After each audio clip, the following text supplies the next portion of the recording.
soal pembinaan karir di Kejagung.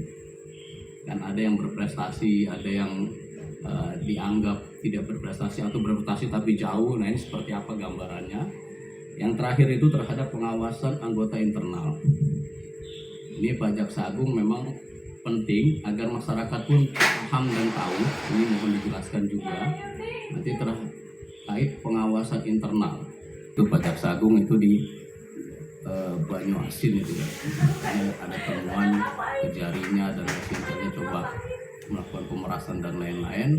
Nah, ini harus dilihat nanti apakah nanti dampaknya bisa ke tingkat lebih tingginya Kejati atau apapun. Nanti saya ingin mendapat gambaran terkait soal pengawasan internal di Kejagung.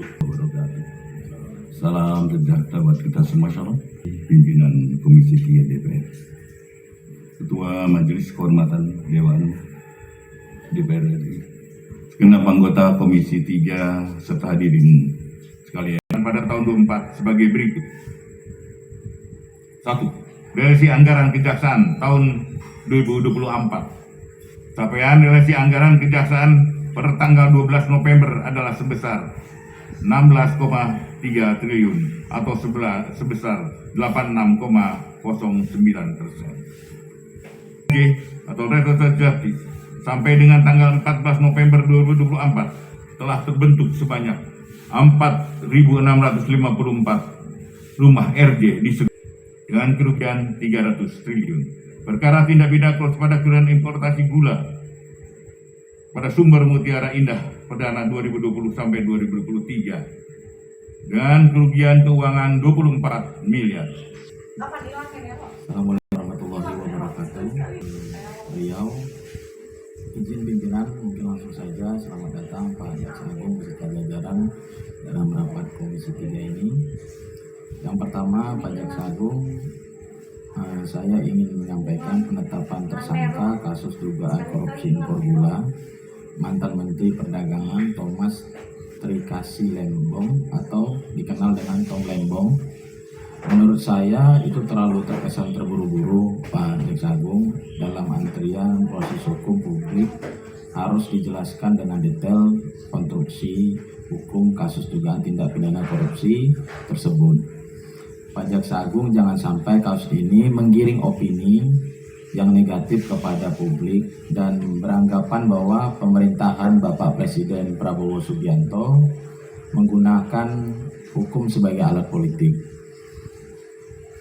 Pengusutan kasus tipikor Tom Lembong ini harus jelas, pelaksanaan tugas penegakan hukum harus selaras dengan cita politik hukum pemerintahan.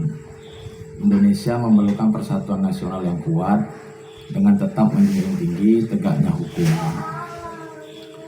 Yang kedua, Pak Jaksa Agung, saya ingin menyampaikan kasus di dapil saya, Pak Jaksa Agung,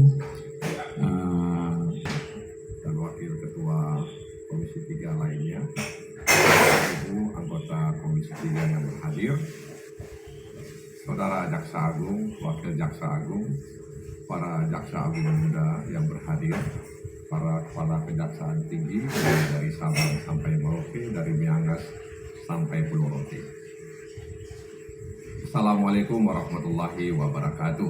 Jaksa Agung, saya tentu dan kami memberikan apresiasi karena di dalam slide Pak Jaksa Agung memberikan pengakuan bahwa sinergi antara Kejaksaan Agung dan Komisi 3 itu dalam rangka checks and balance, pengawasan dan penegakan hukum yang dilakukan oleh kejaksaan itu perlu disinergikan dengan opsi bukan semata, tapi bisa kita aktualisasikan di lapangan.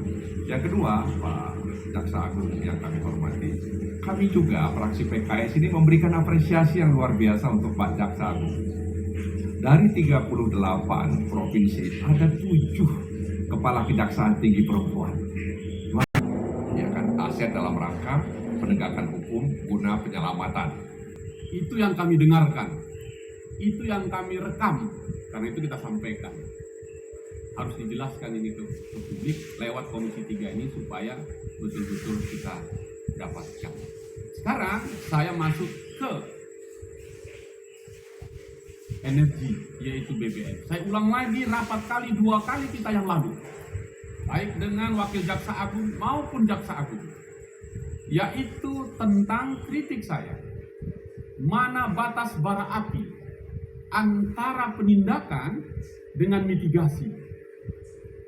Di situ yang selalu kita pikirkan. Kalau Datun dan Jamintel kelihatannya mau mitigasi, Jampitsus dan Jampidum pencegahan atau penindakan. Saya mencoba menelusuri Pertamina ini.